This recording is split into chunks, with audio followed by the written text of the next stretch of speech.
자, 이어서 한동훈 장관 얘기에 이어서 이재명 더불어민주당 대표의 재판 소식을 좀 짚어보겠습니다. 지난주 금요일 선거법 재판이 있었죠. 9번째 재판이었고 그날 재판에는 고 김문기 씨의 아들이 증인으로 출석을 했습니다. 먼저 영상이 하나 준비되어 있습니다. 잠깐 보시죠. 시장할 때는 이 사람의 존재를 몰랐다. 하위직 실무자인데 같이 갔으면 그 사람이 얼굴이야 제가 봤겠지만 그 사람이 이 사람인지를 여러분은 어떻게 압니까?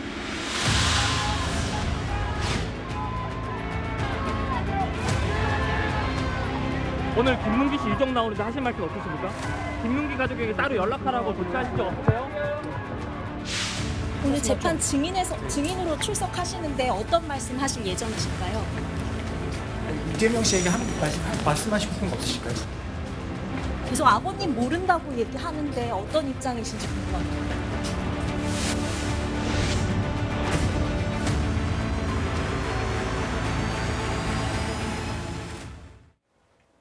그런데 고 김문기 씨의 아들이 증인으로 출석을 해서 지난주 금요일 법정에서 이렇게 증언을 했답니다.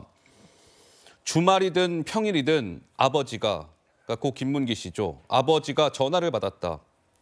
누군데 방에 들어가서 아버지 그렇게 전화를 받으세요 물으면 당시 성남시장, 그러니까 이재명 시장이라고 했다. 식사 도중, 저녁, 밤늦게 혹은 주말에도 전화를 받았다. 글쎄요, 조정훈 의원님, 이재명 대표는 하위 직원이라 고 김문기 씨를 알지 못한다 이렇게 발언을 했는데 지금 고 김문기 씨의 아들은 주말이든 뭐든 시도 때도 없이 이재명 당시 성남시장에 전화를 받았다 이렇게 증언을 했습니다. 모르는 사람과 통화를 할 수 있는 것일까요? 예, 저 장면을 보면서 저는 이재명이라는 열차가 멈춰야 되는 이유를 적나라하게 보여줬다라고 생각합니다. 예. 아담 스미스가 그랬나요? 아무리 이기적인 존재, 인간이 이기적인 존재라도 그 이면에는 연민과 동정심이 존재한다라고 했는데요. 자기를 위해서 그렇게 열심히 일해줬다가 세상을 떠난 고 김문기 씨의 아들과 앞에 놓고 여전히 나는 네 아빠를 모른다라고 할 수 있는 저 마음, 저런 생각으로 과연 어떻게 국가를 이끌 수 있을까? 저는 우리 정치인이 가져야 될 가장 기본적인 자질 중에 하나는 부끄러움을 아는 거라고 생각합니다. 부끄러움을 아는 것. 예. 정말 자기와 함께 자기를 위해서 대통령 만들기 위해서 밤낮 없이 뛰었던 사람이 4분인가요? 5분인가요? 세상을 떠났는데 예. 한 번도 조문을 가지 않고 마지막에 한 번 가긴 했습니다만 저렇게 자신의 보호를 위해서는 저렇게 철벽 방어를 할 수 있다는 그 멘탈, 저는 저건 섬찟하고요, 무섭고요. 절대로 대한민국의 리더가 돼서는 안 된다라고 저는 확신합니다. 자, 유동규 씨가 일전에 이렇게 이재명 대표의 선거법 재판에 증인으로 몇 차례 출석을 한 바 있고 그랬죠. 근데 이 유동규 씨가 고 김문기 씨를 이재명 대표가 모른다고 한 것과 관련해서 이렇게 주장을 한 바가 있었습니다. 잠깐 듣고 가시겠습니다. 거짓말 좀 그만했으면 좋겠다 말씀을 드리고요. 법정 안에서 나중에 이제 다 증언하겠습니다만 하나는 이재명 지사를 보좌하기 위해서 김문기가 직접 몰면서 해줬고요. 티셔츠 하고 난 다음에 이제 공 찾아오면 김 팀장 거기 있어? 이런 거 다 얘기했었고 그런데 눈도 안 맞았다는 도저히 납득할 수 없는 도무지 정말 말하기가 어려울 정도로 그런 생각이 듭니다. 김문기 씨가 이재명 시장에게 여러 차례 직보한 거는 맞는 거죠? 이제 시청 가서 최고 담당자니까 가가지고 당연히 이제 보고도 다 하고 했던 사람입니다. 그런데 유동규 씨와 그 고 김문기 씨 아들의 증언이 비슷합니다. 유동규 씨도 일전에 고 김문기 씨에게 이재명과 따로 통화한다고 들었다라고 증언을 한 바가 있는데 고 김문기 씨 아들도 조금 전에 소개해드린 것처럼 우리 아버지께서 주말이든 밤이든 이재명 당시 성남시장에 전화를 받았다. 둘이 비슷한 취지의 주장이죠. 그리고 그래픽을 한번 돌려볼까요? 해외 출장, 호주, 뉴질랜드 출장과 관련해서도 고 김문기 씨 아들은 원래 아버지가 가는 게 아니었는데 아버지가 가게 됐다라는 취지로 이야기했어요. 유동규 씨 일전에 뭐라고 했죠? 친한 사람 데려오라는 정진상의 지시로 김문기가 해외 출장을 동행하게 됐다. 그리고 성남시 공무원, 지금 퇴직하신 분인데 이분이 중요한 것은 호주, 뉴질랜드 출장 계획을 세웠던 공무원입니다. 그분이 최근 법정에 나와서 비서실에 연락을 받고 출장자 명단을 이모 씨에서 김문기로 바꿨다. 그러니 김문기 씨의 아들 유동규 씨, 성남시 퇴직 공무원 이 3명의 워딩이 비슷하지 않습니까? 송 본부장님, 이 세 명이 입을 맞춘 것일까요? 아니면 진실을 말하고 있는 것일까요? 퍼즐이 맞춰지는 거죠. 퍼즐이 맞춰지고 있는 퍼즐이 겁니까? 다 맞춰지는 상황인데 그 도시개발공사에 있던 유동규 씨 그리고 그 시청 직원 그리고 또 한 명이 김문기 씨 아들인데 이 유동규 씨와 김문기 씨 아들이 같은 취지의 진술을 하고 있지만 이 상황을 놓고 보면 어떻게 보면 좀 다른 측면에서 진실에 접근하는 거예요. 예. 유동규 씨는 업무적인 면에서 이야기를 하고 있지 않습니까? 김문기 씨 아들은 제가 저 상황을 보니까 아버지가 상당히 당시 시장이던 이재명 시장과 직접 통화를 하고 같이 예. 골프를 치고 하는 걸 가족들에게 자랑스러워했던 것 같아요.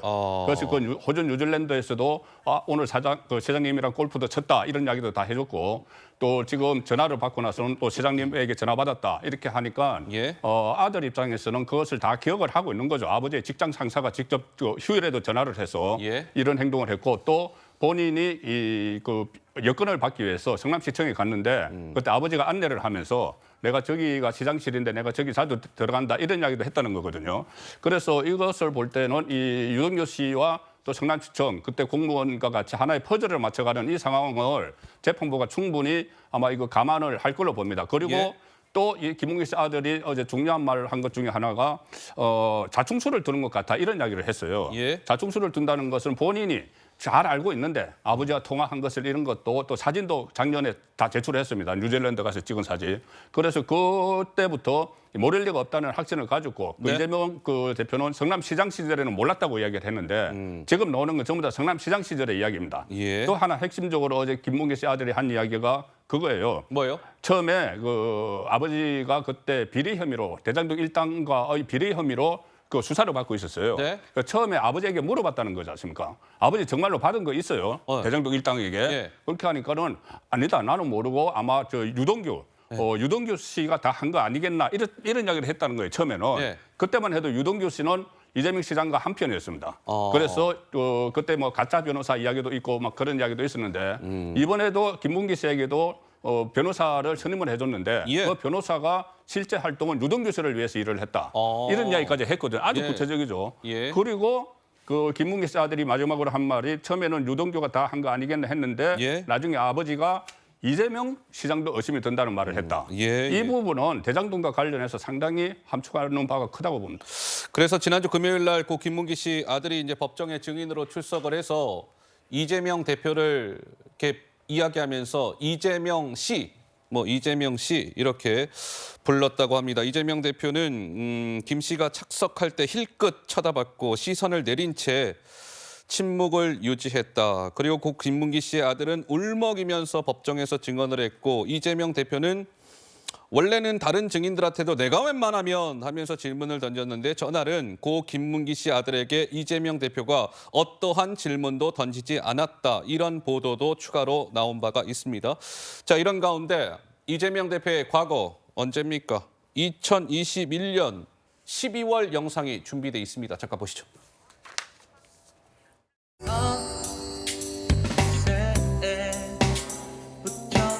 크리스마스는 멋져 언젠가 너 산타는 안 멋져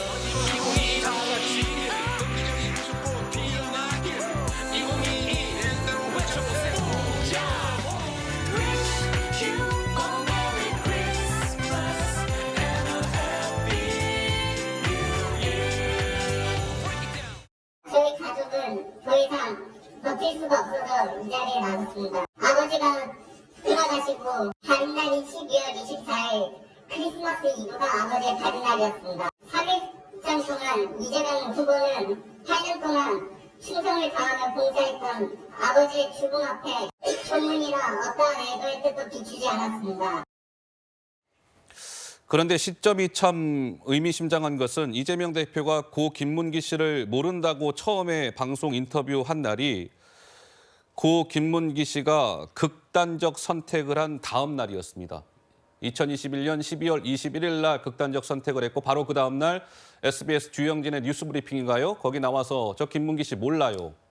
그리고 고 김문기 씨의 발인 날 조금 전에 영상 보셨죠? 이재명 대표와 김혜경 씨가 산타클로스 복장을 입고 춤을 췄는데 저날은 고 김문기 씨의 발인 날이었습니다. 김현주 대변인님, 저 아들분도 법정 증인으로 나와서 정말 많은 생각이 들었겠습니다. 그때 당시 되돌이켜 보니까 이제 예. 그 대선 국면이었죠. 크리스마스 이브였기 때문에 아마 저런 영상을 촬영해서 이제 내보냈는지는 모르겠습니다만 어쨌거나 본인의 청춘과 열정을 바쳐서 일을 했던 성남 도계공에서 극단적 선택을 한 이후에 하필이면 그 발인 날이었다는 것이죠. 그러니까 그 가족들 입장에서는 저런 모습을 보면서 정말 어떤 심정이었을지 상상이 되질 않습니다. 이 공판에서 9차 공판에서 이재명 대표 측 변호인들이 이런 이야기를 했다고 하죠. 만나거나 연락한다고 안다고 할 수 없다. 만나거나 연락한다고 아는 건 아니다라는 이야기를 했다고 하는데 예. 저는 술은 마셨으나 음주운전은 아니다보다 이것은 훨씬 더 심각한 얘기라고 생각을 하고 그것이 상식 차원에서 과연 받아들여질 수 있는 이야기인가. 특히 이번에 이 아드님이 나와서 증언한 것은 예. 왜 굳이 꼭 모른다고 했어야만 했나. 이것이 이제 자충수가 될 것이다라고 얘기를 했다고 하는데 맞아요. 네. 이것은 재판부에게는 상당히 설득력 있는 증언으로 받아들여지지 않을까라고 생각됩니다. 알겠습니다. 이재명 대표의 재판 소식까지 짚어봤습니다. 저희가 준비한 세 번째 주제로 넘어가 보도록 하겠습니다. 만나보시죠.